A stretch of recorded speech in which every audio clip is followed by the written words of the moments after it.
Hey, Susan, welcome to the show. Thank you for having me. I'm really excited. When I got your invitation, I thought, well, that's a sweet thing to say, and that curiosity, I was piqued. I thought, yeah, I want to do this. I don't Oh, well, usually. awesome. I'm usually interviewing, and so to get invited is always a joy. Yeah, it is. Well, so for the people that have not heard of you yet, tell us who you are and what you do. I have been in marketing, PR, and advertising since '85. It's been a road. I got to You've tell been you. in it a little longer than me. Yeah, well, where I started out in my teens was working for a marine importer and distributor of rubber boats. So it was rubber boats, anchors, windlasses, everything that goes with recreational boating. So that was where I started. Very And cool. and I morphed into the web in 96. I had a brief stint in retail with an art gallery in Laguna Beach, California. And as lovely as the art was and the artists and the clients, I was prisoner. And I did not want to be tethered to a business that I had to be there 10 to 12 hours a day. It was grueling, as 10 to 12 lovely as hours. yeah, I mean, when you're paying $14,000 a month in rent for a retail space in the 90s, you're going to make it count. So Wow. you live there. And that was not joy. No. And so So I yeah, what got you to starting your agency? an interesting turn of events, my first web client in 96 was the city of Anaheim. And so with the city of Anaheim, we had the Anaheim Resort, right? When that was being built out. And then every department within the city.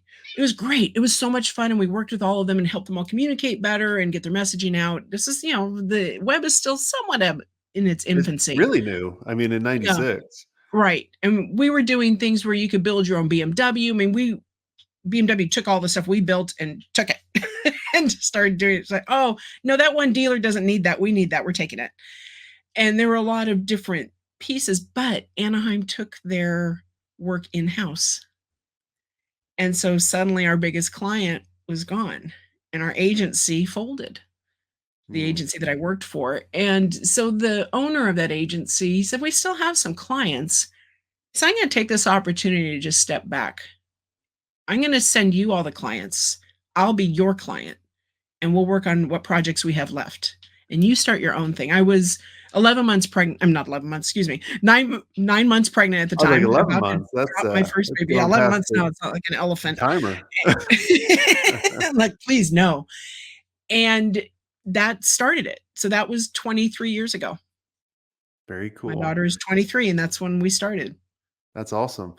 What was the biggest challenge you had, looking back when you were starting out? When I was starting out, it's interesting because I had those warm introductions and people knew me, those clients that transitioned, it was simpler. And there may have been a time that I took it for granted to not build enough of my prospecting piece to keep the flow going when things happened. So I would think that for me, that was the biggest challenge. I kind of landed in a business and did not have to build the business. And so I did not plan it out really well. I didn't have the contracts in place and all these different pieces that you should have in Mm. place, the agreements, the SOP, any of it, billing agreement, all of it, because it was already just flowing. And that was probably, you know how it is when businesses scale up, and I've seen this with clients, and they don't have all those pieces in place. You can scale up for a while and it's very willy-nilly. And then all of a sudden it just crashes and implodes because it was not worked out to start with at the small level. Yeah, they didn't have the right foundation. They didn't. And even just from your tech stack alone, which is constantly evolving as we know, but without the logic and what the goals are laid out, rather than I was working in my business all the time rather than on my business. Yeah. How did you make that adjustment from, kind of shedding, working in the business to working on it? What had to happen for you? losing a couple big clients or wanting to walk from one or two, and then that necessity. I mean, I will fully admit there was a point 2008, I think it was 2009, 2008. I fully admit to being in the fetal position crying because I was so miserable working with one client and the abuse that was coming my way. I can't do this. And that is 40% of my business. And And that what'd was you do? terrifying. I fired them. I had to because of how it was sucking all the life, joy, productivity, creativity out of me, You trying to defend myself constantly and And and and never so please. what happened the next couple months? Because there's a lot of people that are listening that I was chatting with a mastermind member yesterday, Right. and they have this one client that is their biggest client, right? So, but they have so many projects, which makes them like an average client if you really look at it, and they're not making that much money. And I was just like, "Well, why don't we raise their prices or fire them? Raise their prices to make it work for you. If they leave, okay, or if they stay."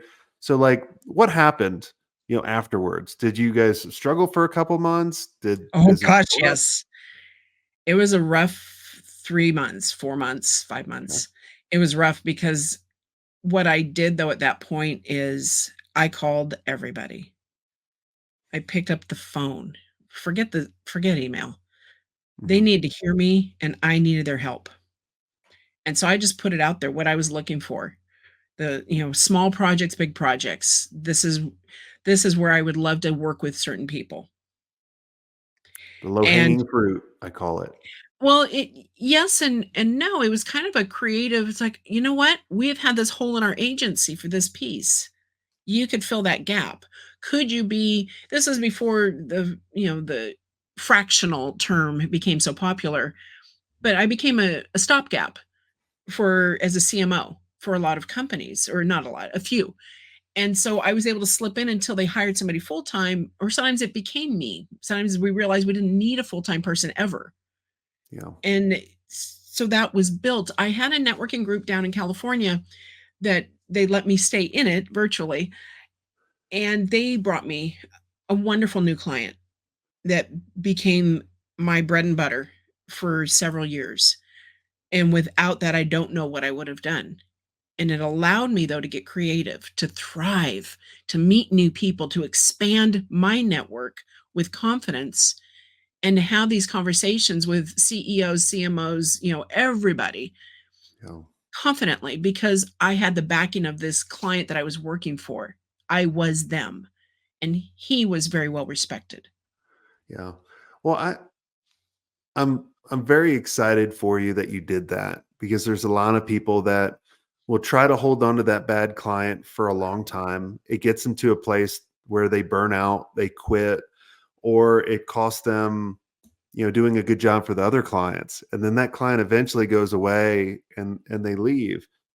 And I love how you looked at it more of, hey, it's going to be a painful short term, but in the long run, it's a better decision. And that's how I want everyone to kind of look at their decisions, whether it be getting rid of an employee, right? Like, think Yes. about getting rid of a really bad employee. Yeah.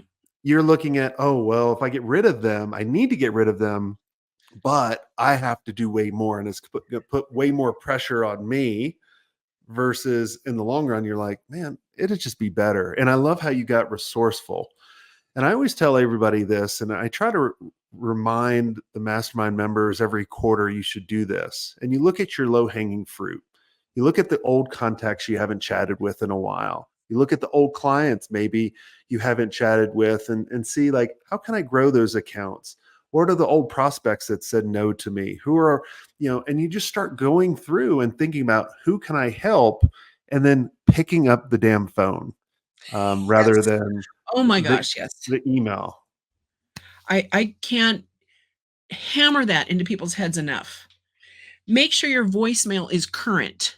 Call Yeah. yourself every week to test it, because when we get new operating systems, new devices, it goes to default if you don't do it right. So check that.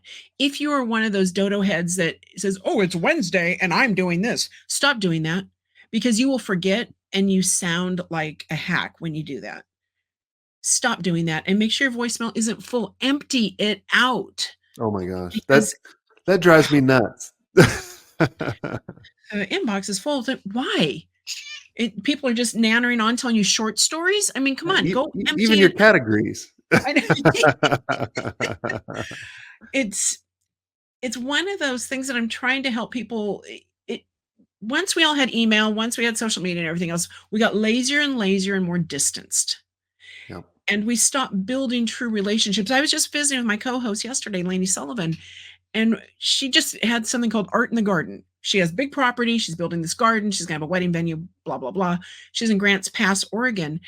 And she's been in Rotary, she's been in Chamber, she's been in all of those things. And her business comes, she's an operations consultant specializing in accounting firms and law offices. And she invited the city to come to her garden to see an artist and build that community and in-person time together over lunch, over desserts, over coffee, over drinks, whatever it is. Real people connecting, Yeah. because when we have to schedule even phone calls, can I call you right now? It's like, oh my gosh, we lose the spontaneity, the creativity. We lose that ability to, in the moment. Well, and you just literally separate yourself from everybody else. Yes. Every once in a while, I will literally just go to my phone, go to my contact list, and then just go and then dial. Yep. And those people are so surprised because they're like, "Wow, someone actually called me. They were thinking about me." I was like, "Yeah." Yes. And I you had stand out versus the email automation. So, like, think about if you're building your email list for your agency, people opted in, and you have a phone number for them, and you look at the highest engagement, the highest engagement contacts that maybe are not a client, but they're digesting your content, that kind of stuff. Think about if you called them yes. and you just said, "Hey, Susan, thanks so much for listening to the show and see that you're really engaged on the emails I send you. Just wanted to say hi and thank you." Like, they'd be like, "What? Like, is this really you?" Right, that you don't want anything from them in that moment either. I do this regularly. I will see the most random things in former podcast hosts, because people come and go. They change companies multiple times. I have one host in particular, and I was at something called Boatnik. It's a speedboat race thing down in Grants Pass. And the fries that you get at fairs are obscene. You know, those big troughs of fries. Oh my gosh, I feel sick just thinking about it. So I put it on the middle of the table, and there were other people that I didn't know sitting there. And it struck me, her show, Jean Hopkins, her show was called Table Fries, because sharing is caring. And I told them, I put it down, I said, "These are table fries." And they said, "You mean for us?" I said, "Everybody, go ahead." And we all started visiting. And so I took a photo of that moment, sent it to Jean. I said, "Just so you know, I'm thinking about you. We're having table fries."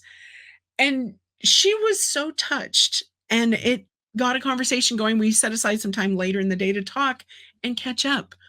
Yeah. But I think of people, and we all think of people randomly with little things. Don't lose the impulse. Pick up the phone. Yeah. Yeah. I mean, how many friends do you have that you've had since elementary school? Do you still have them? Oh Do yeah. you do you I still think of talk to them with them. weird, right, but odd things come up. I have some random people from that time, and I will just pick up the phone or take a photo and send it to them, and it makes their day. Think about how we can be memorable simply by acting on a positive impulse. Yeah. Yeah, and you stand out from everybody else because Yes. everyone else is just sending out the emails. It's kind of like time to make the donuts, and it just gets repetition, and it makes it kind of boring. I mean, it's kind of like, I'm a dog and a cat person. I know you're a cat person because we see your cats walking around. I love it. I love that you had to like throw one out off the desk.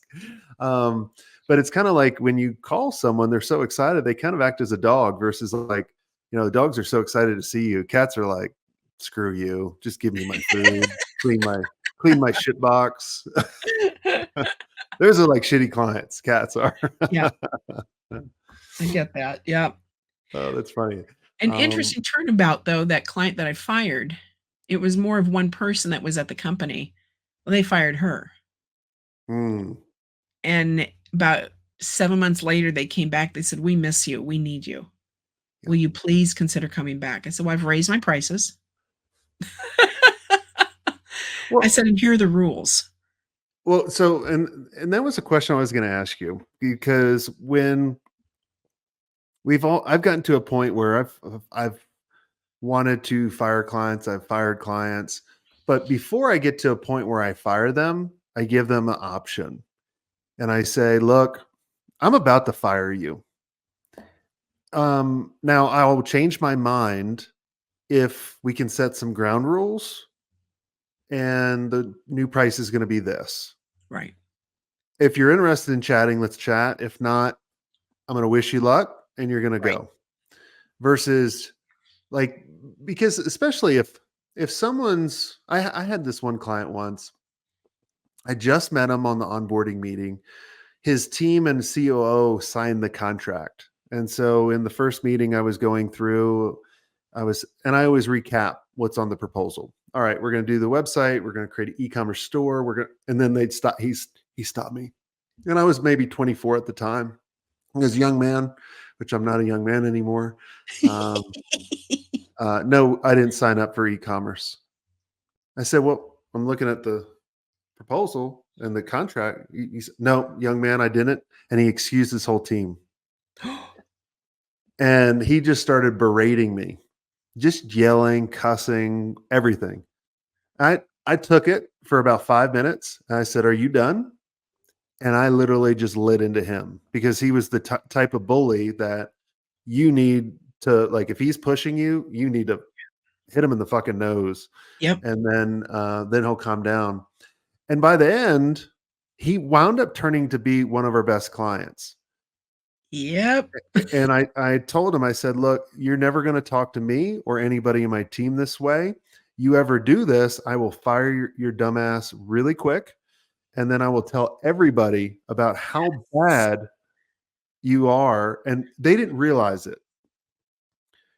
Right. And so then, he became really nice after that.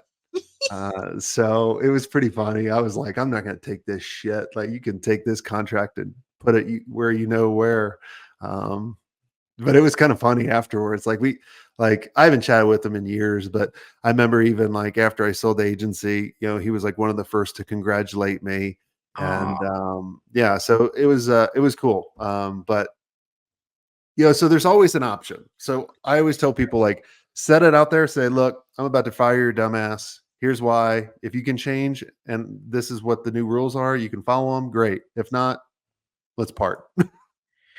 in that case, I needed that person had to leave because there was no conversation happening. Yeah. Could And you so have gone once around that person?